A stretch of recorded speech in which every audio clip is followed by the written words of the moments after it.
জানা আমি কোথায় যাবো? তুই তো নিয়ে আয় আগে।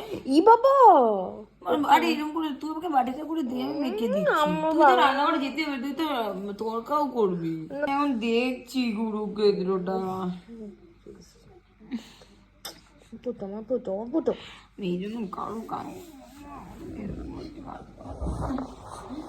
ওইখানে সারা জামা হয়ে যাবে।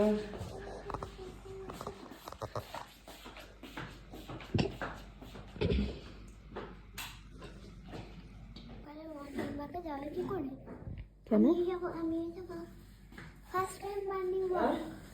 এবার জল দিয়ে দিয়ে মাখতে হবে। ওরকম জল দিলে আগে মিশিয়ে নে, নালে হবে না। নুনটা দিয়ে মিশিয়ে নিতে হতো। ওরকম করে কে আটা মাখে? জল নিয়ে এসে বসলি না?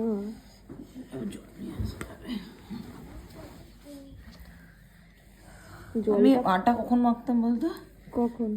খেলনা বাটি খেলার সময়। কোনদিন আমি খেলনা মাটি খেলে আটা নিই। জল আনতে হবে, শোনা, জলের বোতলটা নিয়ে। জল সাইডে জল দিয়েছিস। আমি আটা মাখতাম যখন মাছ ধরতে যেতাম। আচ্ছা,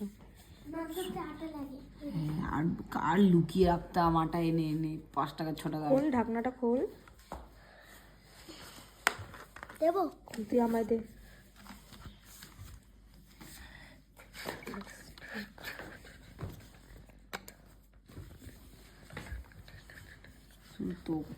গাইজ এই প্রথম আটা মেখে দিচ্ছে রাত্রেবেলা। আমার এখন খিদে পেয়েছে, বলেছি একটু রুটি খাবো, তাই জন্য।